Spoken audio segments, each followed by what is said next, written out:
Meron tayong ginagawang water dispenser.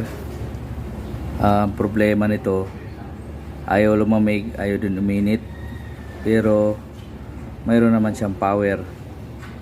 Kaya check natin kung anong problema sa wiring niya. Baka mayroong putol o natanggal. Kagaya nito, chinik natin, mayroong natanggal. Itong dalawa, kaya hanapin natin saan siya nanggagaling. Okay,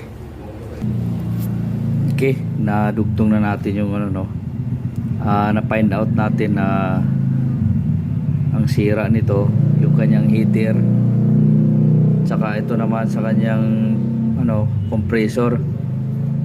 Kasi tinister natin lahat yung mayroon namang pumapasok na kuryente, kaso di siya gumagana.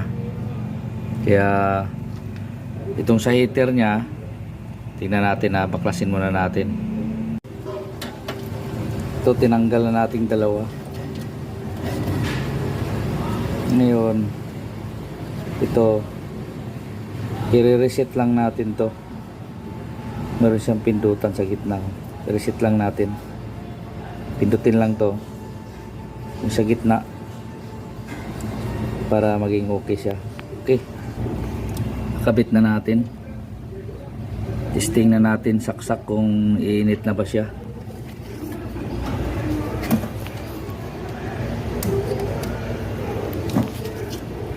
Yun, on muna natin ang switch.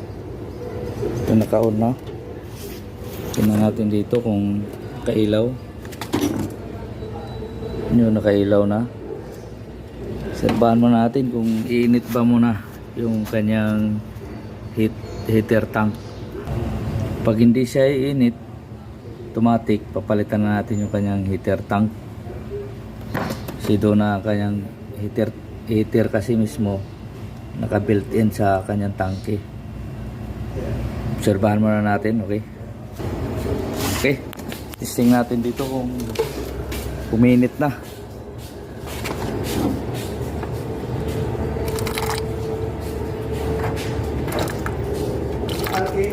Yun, uminit na, umusok-usok na.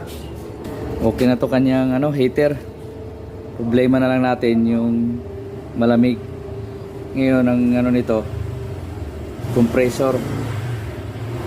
Kasi mayroon ng kuryente doon sa kanyang, okay naman yung kanyang, chinik na natin yung kanyang overload protector at saka relay.